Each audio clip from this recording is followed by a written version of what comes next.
Ibu Guru, salam sejahtera untuk kita semua. Yang terhormat Bapak Kepala Sekolah SMP Tingkomas bersama Wakil dan Bapak Ibu Guru yang sudah bersama-sama dengan saya pada hari ini.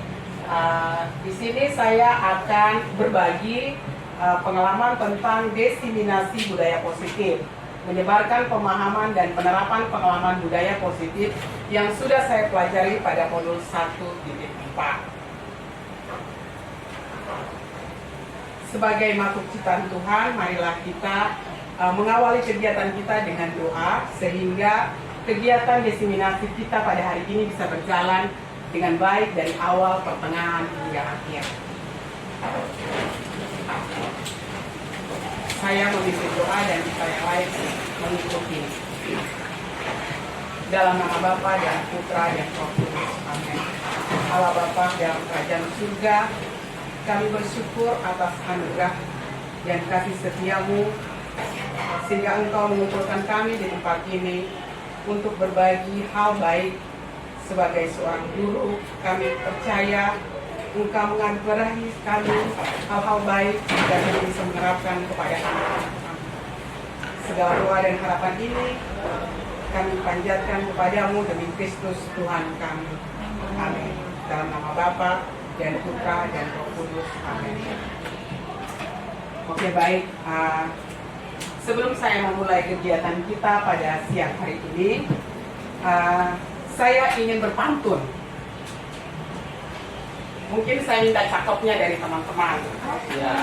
Makan es bikin batuk. Batuknya sungguh lama. Terlihat teman-teman sudah mengantuk. Tenang, presentasinya tidak lama. Mantap ya. Oke, baik. Sebelum memulai kegiatan kita mungkin ada beberapa pertanyaan refleksi, di mana pertanyaan ini yang memandu kita untuk menerapkan budaya positif di sekolah. Yang pertama, apakah penting menciptakan suasana positif di lingkungan sekolah? Yang kedua, sebagai seorang pendidik atau seorang pemimpin sekolah, bagaimana Anda dapat menciptakan suasana positif di lingkungan sekolah selama ini? Ketiga, apakah hubungan antara menciptakan suasana yang positif dengan proses pembelajaran yang berpihak pada murid?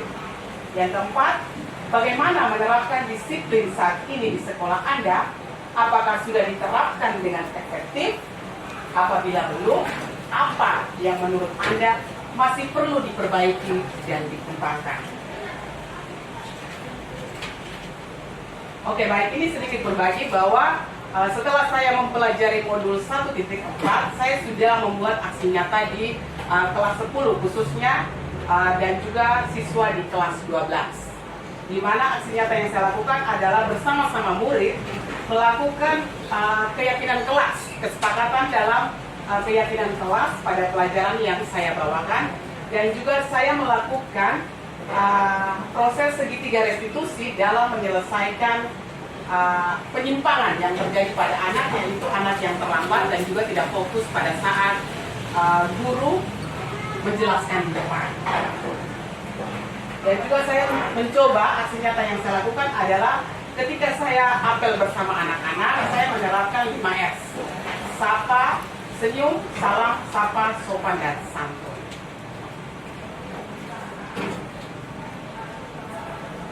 Oke, baik.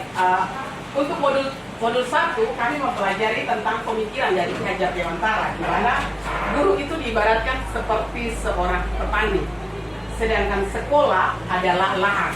Sedangkan anak didik kita itu diumpama seperti benih, di mana anak-anak itu akan tumbuh, dan kita sebagai petani harus betul-betul memperbaiki kondisi, misalnya memberi air yang cukup, hama yang ada kita bisa berantas dengan memberi pupuk atau membasmi, dan juga memberi kesuburan tanah sehingga benih itu bisa tumbuh. Dan pada dasarnya adalah kita tidak boleh memaksakan anak untuk hidup atau sesuai dengan apa mau kita, tetapi kita harus mengembangkan apa yang ada pada anak. Di sini dia tidak memaksakan padi itu tumbuh menjadi jagung. Dari pemikiran Ki Hajar Dewantara ini, mungkin Bapak Ibu pernah mendengar bahwa anak itu seperti selembar kertas. Nah, mungkin saya ingin mendengar sedikit, apakah anak itu selembar kertas putih atau ada coretan? Oke, kertas putih. Oke, baik. Mungkin nanti sebentar baru kita bisa tahu bahwa anak itu sebenarnya pada dasarnya setelah dia lahir, itu dia sudah ada sedikit coretan, tetapi tidak jelas, masih kabur-kabur. Jadi kita guru itu bertugas untuk membuat terang garisan-garisan yang ada itu.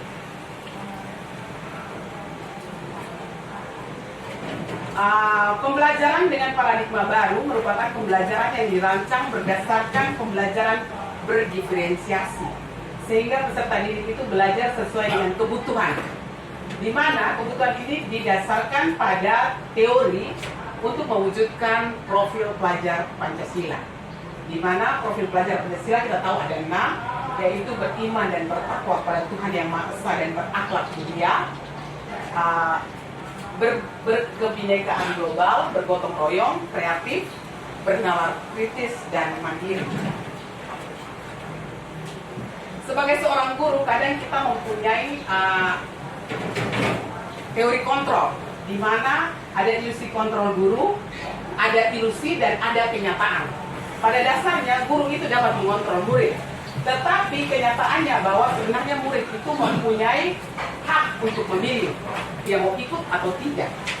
Guru juga tidak boleh memaksakan murid. Guru juga tidak mempunyai kontrol penuh atas murid. Artinya murid itu punya hak. Kemudian ilusi kontrol yang kedua itu semua penguatan positif itu adalah efek dan bermanfaat, berefek dan bermanfaat.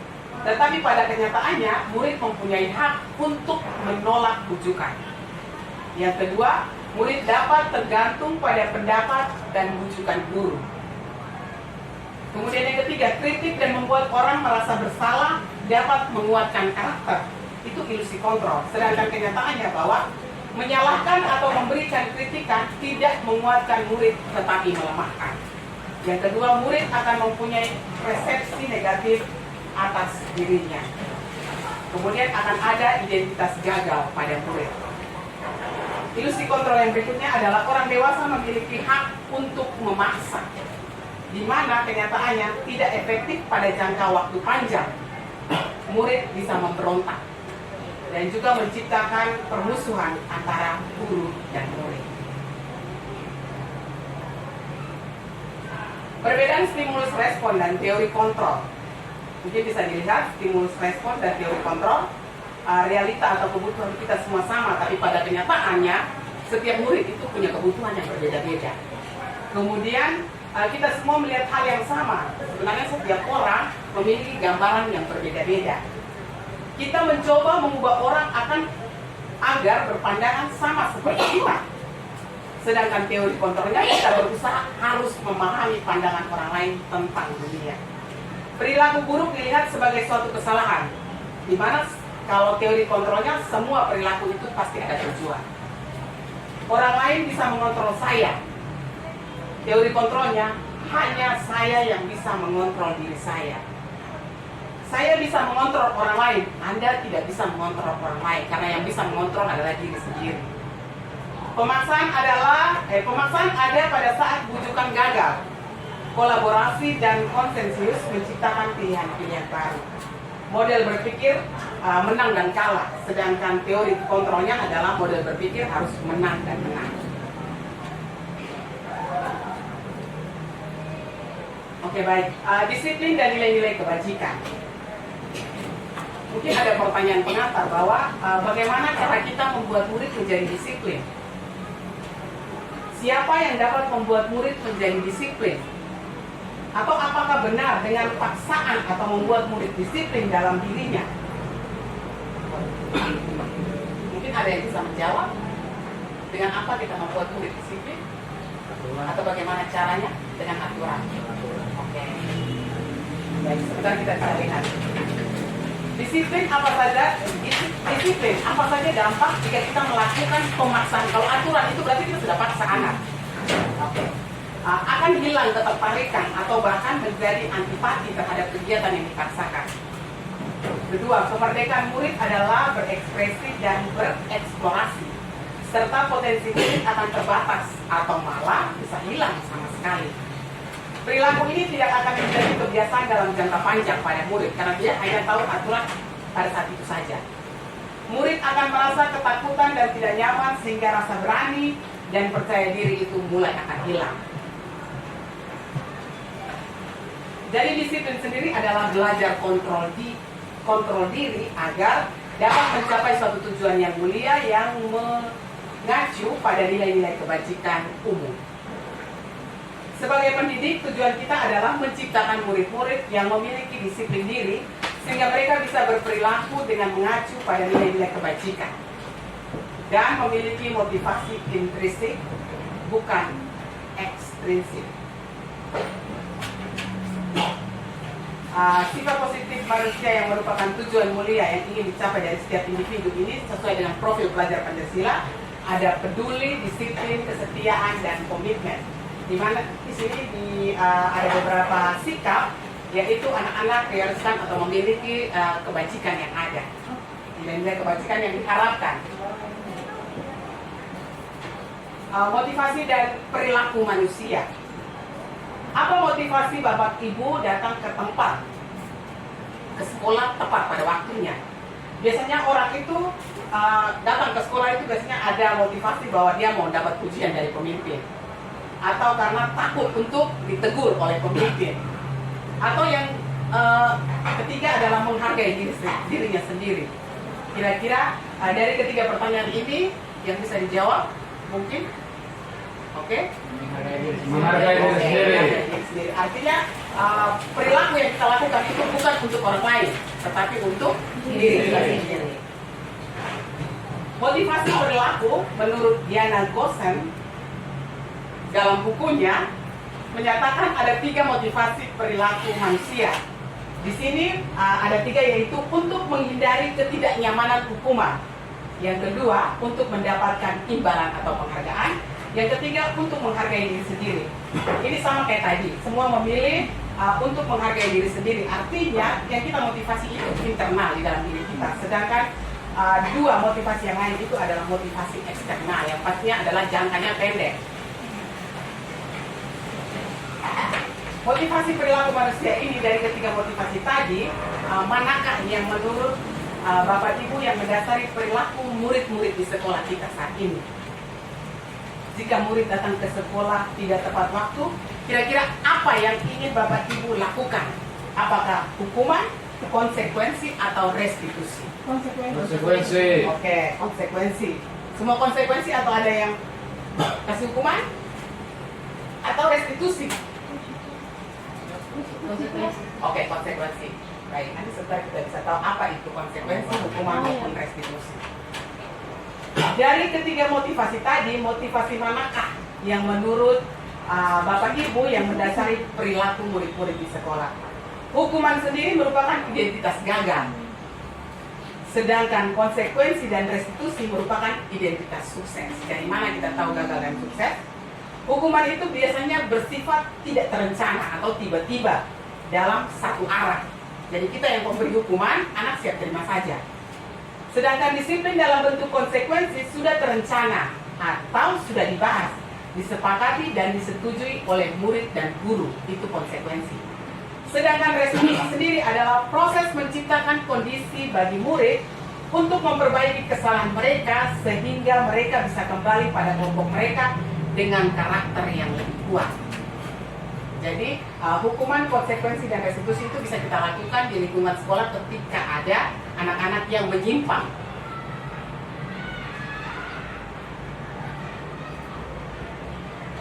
Sedangkan penghargaan biasanya, kalau kita dalam proses belajar, biasanya kita memberikan penghargaan kepada anak. Penghargaan sifatnya itu juga jangka pendek, dan seseorang akan tergantung pada penghargaan dan kehilangan motivasi intrinsik. Penghargaan tidak efektif karena jika tidak mendapatkan, pasti dia akan kecewa dan berkecil hati. Penghargaan itu merusak hubungan karena yang lainnya akan merasa iri. Penghargaan juga menurunkan kualitas dan mematikan kreativitas. Penghargaan sebagai hukuman karena keduanya mengendalikan perilaku seseorang. Sedangkan melalui restitusi, guru akan menanggapi dengan cara yang memungkinkan murid untuk membuat evaluasi internal untuk memperbaiki kesalahan mereka dan mendapatkan kembali harga dirinya. Restitusi juga adalah sebuah proses kolaborasi yang mengajarkan murid untuk mencari solusi untuk masalah dan membantu murid untuk berpikir tentang orang seperti apa yang mereka inginkan dan bagaimana mereka harus memperlakukan orang lain. Restitusi membantu murid menjadi lebih memiliki tujuan, disiplin positif, dan memulihkan dirinya setelah berbuat salah. Tujuannya adalah menjadi orang yang menghargai nilai-nilai kebajikan yang sudah mereka percayai. Restitusi sendiri bukan untuk menebus kesalahan. Sama kayak kita kasih anak hukum pilih sampah ketika terlambat. Namun untuk belajar dari kesalahan. Jadi kita menyadarkan mereka dengan kesalahan mereka. Restitusi sendiri memperbaiki hubungan. Terus mencari kebutuhan dasar yang mendasari tindakannya sehingga dia melakukan atau berbuat penyimpangan tadi. Restitusi sendiri juga menuntun untuk melihat ke dalam dirinya, potensi apa yang ada di dalam dirinya. Dia juga akan membuat sesuatu yang jauh lebih baik dan ada tawaran, bukan paksaan. Jadi ketika kita restitusi dengan anak, kita menawarkan, bukan kita memaksa dia untuk mengikuti apa yang kita mau.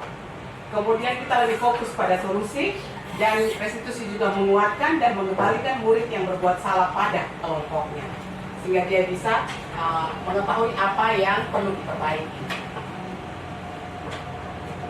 Berikutnya adalah keyakinan kelas. Keyakinan kelas sendiri merupakan nilai-nilai kebajikan universal yang disepakati secara tersirat dan tersurat, lepas dari latar belakang suku, negara, bahasa maupun agama. Orang lebih tergerak dan bersemangat untuk menjalankan keyakinannya daripada hanya sekedar mengikuti serangkaian peraturan tertulis tanpa makna. Itu sama kayak orang bilang orang buat aturan. Jadi beda dengan keyakinan kelas. Biasanya anak-anak itu melakukan penyimpangan atau berbuat sedikit tidak sesuai dengan aturan sekolah itu karena dipengaruhi juga oleh 5 kebutuhan manusia yang tidak tercukupkan pada anak.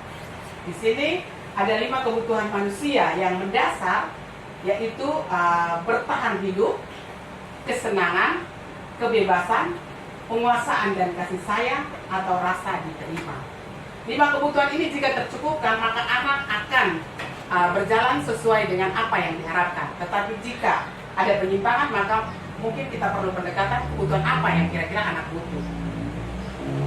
Seorang petani ini Ki Hajar Dewantara. Seorang petani yang menanam padi hanya dapat menuntun tumbuhnya padi, yaitu pastinya adalah memperbaiki kondisi tanah, membasmi ulat, dan juga memberi air dan pupuk. Peran guru sama seperti petani, di mana guru harus memahami kebutuhan dasar murid. Maka guru akan berusaha menuntun dan mendukungnya dalam memenuhi kebutuhannya secara positif.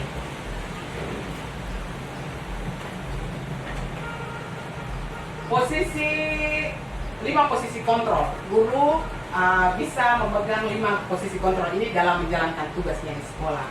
Mungkin Bapak Ibu bisa berpikir juga bahwa saya kira-kira ada di posisi mana selama ini.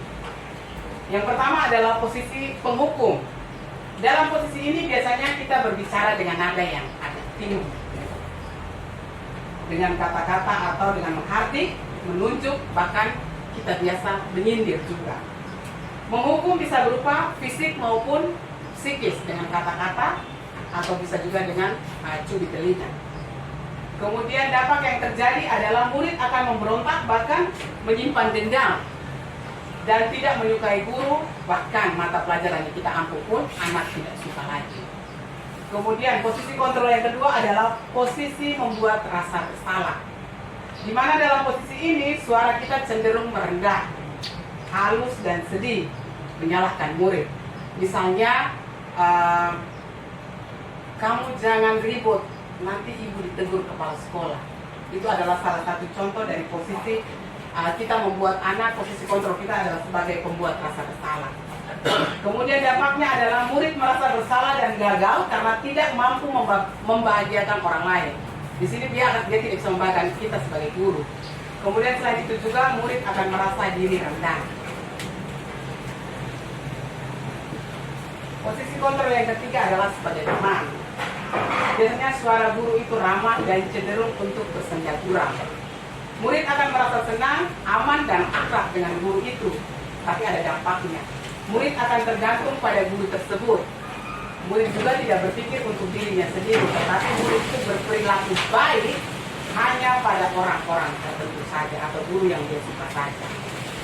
Posisi kontrol yang ketiga adalah posisi monitor, di mana pemantau bersuara datar dan formal. Guru mengarahkan murid berdasarkan peraturan dan konsekuensi. Artinya kita bersuara karena ada aturan. Kemudian dampaknya adalah murid tetap dibuat tidak nyaman karena satu arah. Posisi kontrol yang kelima adalah posisi manajer, di mana suara manajer itu biasanya netral, artinya tidak emosional dan tidak terlalu ramah dan tidak bernada tinggi. Guru akan dengan tulus mengajukan pertanyaan-pertanyaan bermakna agar membuka pikiran murid. Guru juga membimbing murid untuk memecahkan masalahnya sendiri. Dampaknya dari posisi manajer ini adalah murid memiliki sikap disiplin positif, mandiri, percaya diri, bertanggung jawab, dan biasanya dia mampu untuk memecahkan masalahnya sendiri. Tujuan akhir dari kelima posisi kontrol ini adalah seorang guru mencapai posisi manajer.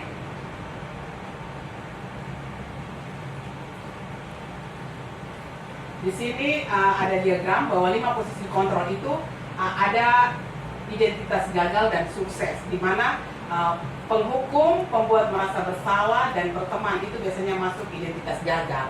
Perilaku kontrol yang negatif, motivasinya adalah eksternal. Sedangkan identitas sukses itu perilaku positif, kontrol positif, di mana ada kontrol diri sebagai pemantau atau manajer.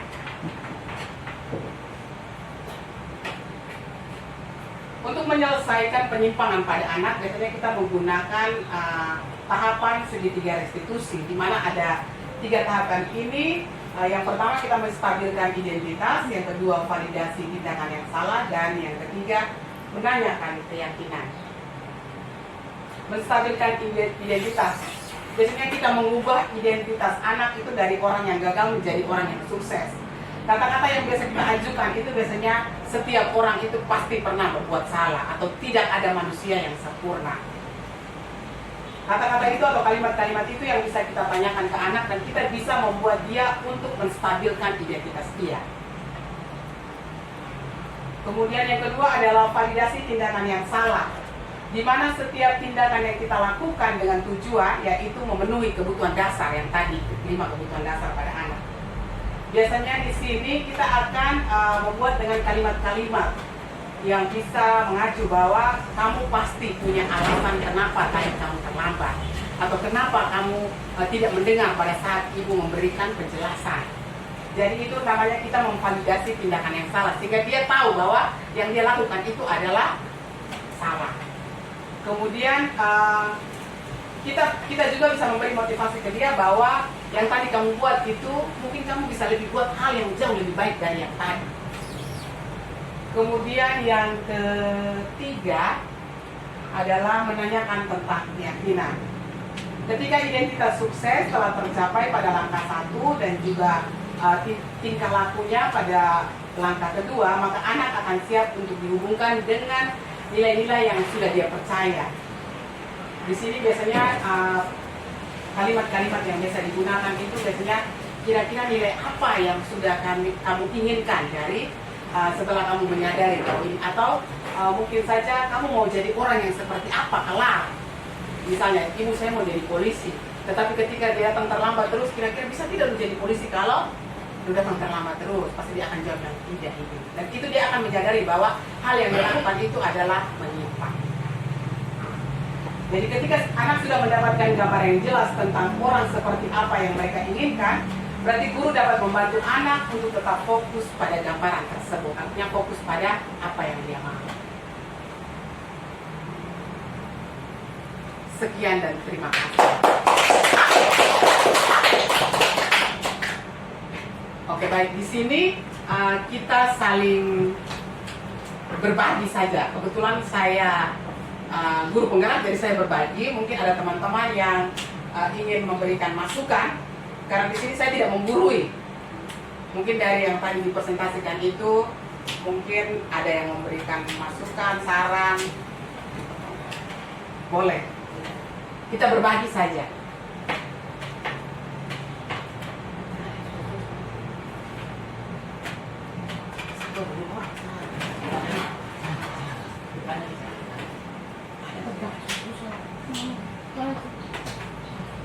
Oke, baik.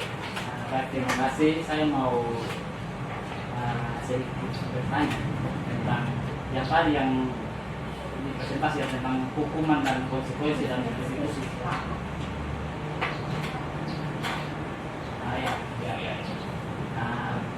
Pertanyaannya untuk ibu sendiri, khusus ibu ketika ibu mengajar itu, kira-kira dari ketiga itu ibu menggunakan yang mana? Apakah hukuman, konsekuensi, atau restitusi? Dan dari ketiga itu apakah ibu sudah pernah melakukan ketiganya atau baru cukup satu atau bagaimana? Dan sehingga ibu bisa tahu kira-kira mana yang efisien. Begitu. Terima kasih. Terima kasih Pak Boce. Pertanyaan yang sangat menarik dan menjadi tantangan untuk saya bahwa ketika saya mengetahui bahwa motivasi perilaku manusia itu bisa berupa hukuman, konsekuensi atau restitusi, mungkin yang berdasarkan pengalaman saya di kelas, sebelum saya mengikuti guru penggerak, yang di dalam pikiran saya adalah saya melakukan hukuman ketika anak itu tidak mengerjakan tugas, mengumpulkan tugas tepat waktu, masuk kelas tidak tepat waktu, maka di dalam pikiran saya itu punya hukuman. Tetapi ketika saya mengikuti guru penggerak sudah beberapa bulan ini, saya menyadari bahwa ternyata hukuman itu efeknya adalah gagal untuk anak itu. Jadi saya mencoba untuk melakukan konsekuensi dan restitusi. Konsekuensi itu saya buat, tetapi saya merasa bahwa tidak terlalu maksimal. Tetapi ketika restitusi itu saya lakukan, satu contoh adalah Raymond. Dia terlambat pada saat asesmen kemarin. Saya tidak menegur secara keras, dipanggil terus, kenapa kamu tidak? Tetapi saya mencoba untuk menerapkan restitusi yang sudah saya pelajari pada guru penggerak. Ternyata kita melakukan 3 langkah yang 3 langkah tadi pada segitiga restitusi, yaitu menstabilkan identitas, validasi tindakan yang salah, dan juga menanyakan keyakinan. Ternyata dia berubah. Saya mengikuti 3 hari berturut-turut itu bahwa dia tidak terlambat. Selain saya berkoordinasi dengan orang tua, saya juga melakukan pendekatan mengikuti langkah-langkah bahwa terakhir bahwa dia menyadari bahwa yang dia lakukan itu salah dan itu untuk dirinya, bukan untuk orang lain.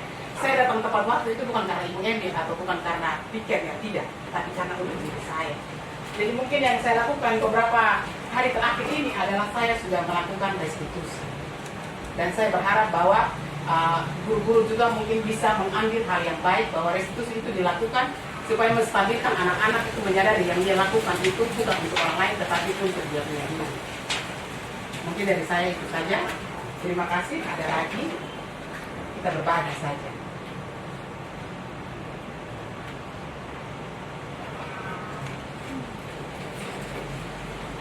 Kalau keyakinan kelas itu saya lakukan di kelas dulu.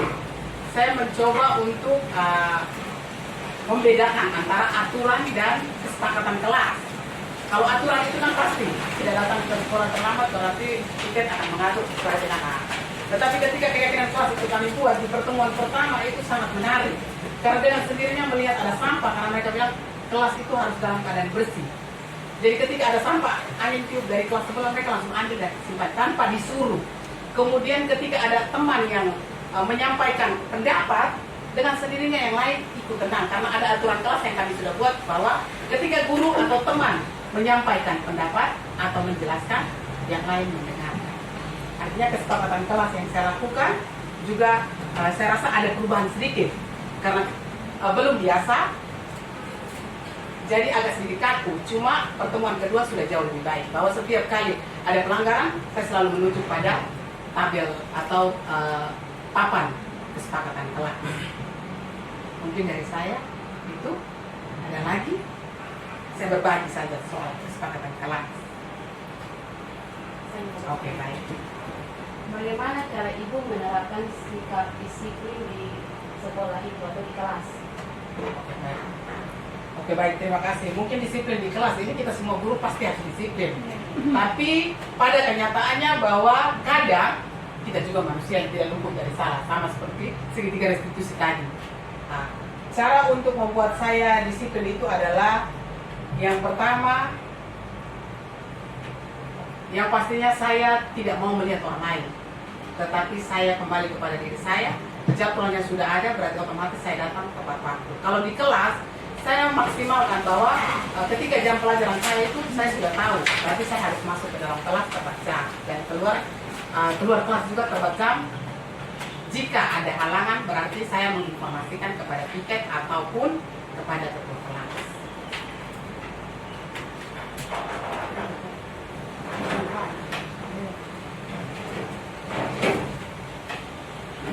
Satu lekor. Oke, baik. Di bagian yang guru tadi itu sebagai Oh, yang apa? Kontrol. oke fungsi kontrol. Oke. Di sini tadi menjelaskan tentang 5 posisi kontrol.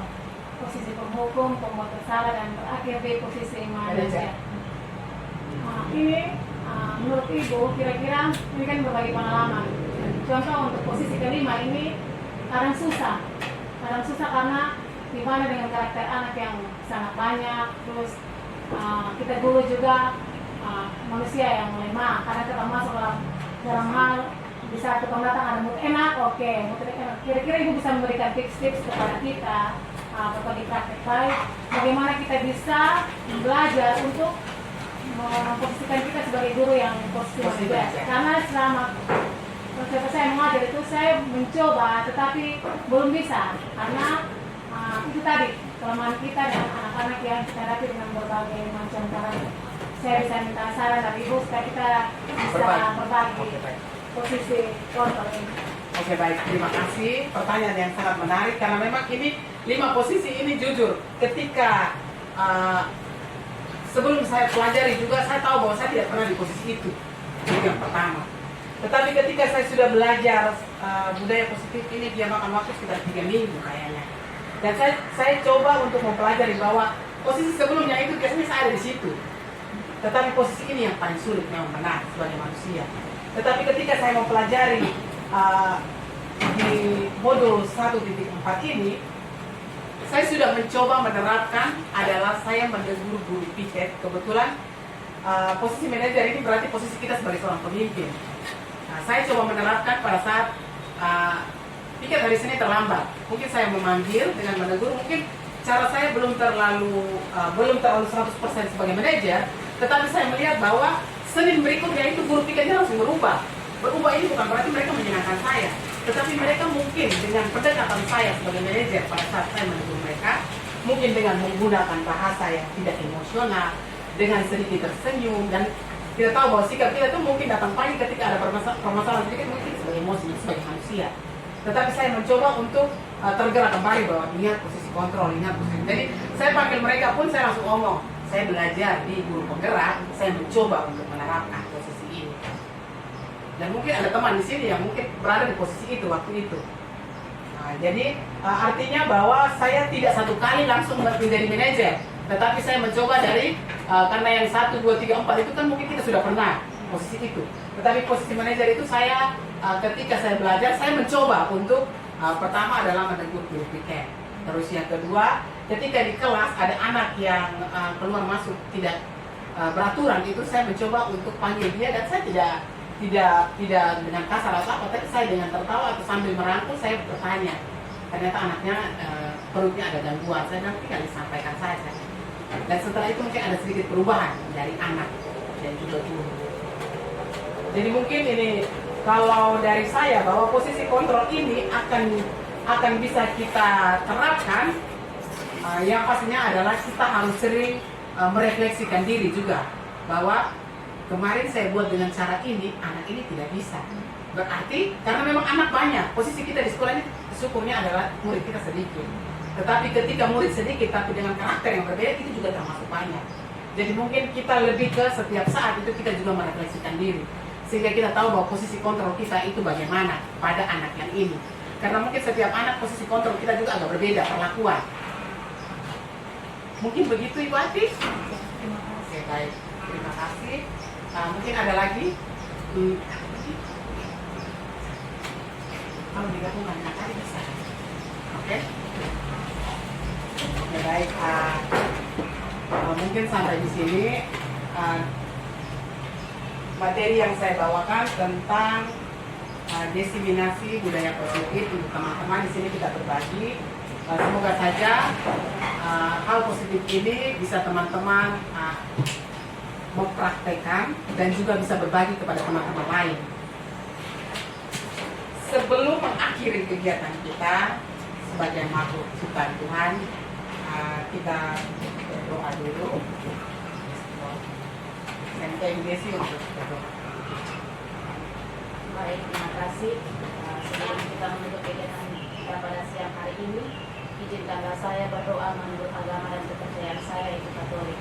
Jadi teman-teman yang lain boleh menyesuaikan. Dalam nama Bapa dan Putra dan Roh Kudus. Amin. Allah Bapa, Allah Putra, Allah Roh Kudus, Allah Tritunggal Maha Kudus, Bapa, Putra dan Roh Kudus. Terima kasih ya Tuhan atas berkat dan rahmat penyertaan-Mu pada siang hari ini. Kami telah mengerjakan kami pada hari ini. Saya berjalan dari awal pertengahan hingga akhir dengan baik. Semoga apa yang kami dapatkan pada kegiatan siang ini bisa kami terapkan kepada anak-anak didik kami. Semua doa dan pengajian kami sampaikan kepadamu lewat peran Kristus Tuhan kami. Amin. Dalam nama Bapa dan Putra dan Roh Kudus. Selamat siang. Terima kasih. Sekarang dan bahagia. Apa tanggapan Ibu Ati setelah mengikuti diseminasi budaya positif tadi? Oke, baik, terima kasih. Setelah saya mengikuti kegiatan budaya positif ini merupakan pengalaman baru untuk saya. Di mana selama saya mengajar itu, saya merasa kalau hukuman itu adalah proses pendisiplinan anak yang paling terbaik. Dan ternyata itu salah. Sedangkan anak itu harus diberikan konsekuensi yang disepakati bersama. Itu merupakan pengalaman terbaik untuk saya. Saya merasakan pengalaman terbaru dari semua yang Ibu berikan kepada saya, dan saya berharap agar praktik baik yang Ibu berikan ini saya bisa laksanakan dan bisa diterapkan di sekolah yang saya ajar dan diterapkan oleh guru-guru dan teman-teman demi kepentingan anak-anak bangsa. Terima kasih. Apa perasaan Ibu setelah mengikuti kegiatan ini? Perasaan saya sangat bahagia karena saya bisa mendapatkan ilmu baru, di mana saya berpikir kalau guru itu hanya datang mengajar dan pulang. Dan dengan adanya kegiatan ini semakin menambah pengetahuan saya, di mana saya harus menjadi guru yang lebih baik, lebih bijak, dan mengerti dengan keadaan dan situasi anak-anak dan menyayangi anak-anak seperti menyayangi anak-anak sendiri. Terima kasih. Kalau bahasa Indonesia satu kalau ke kamar mandi saya harus izin ke Ibu. Oke. Satu orang bisa bantu ditulis kok. Saya tulis di sini. Kita sepakat kok kalau mau keluar kelas, meninggalkan kelas harus minta izin. Oke, tulis. Keluar dari kelas pada saat pelajaran harus minta izin. Tulis satu ya. Yang kedua, pada saat teman mempresentasikan tugas, saya harus mendengarkan hasil kerjaan teman. Artinya ada teman yang berbicara, kita harus mendengarkan. Sepakat? Oke, jangan sampai teman omong ketawa. Oke. Yang kedua, di saat teman berbicara, kita mendengarkan. Itu yang kedua. Tadi pertama toh. Tadi ini tulis satu. Bagaimana perasaan Mei dalam membuat kesepakatan dan keyakinan kelas? Saya merasa senang. Menurut Mei, keyakinan kelas penting tidak dibuat? Penting. Kenapa penting?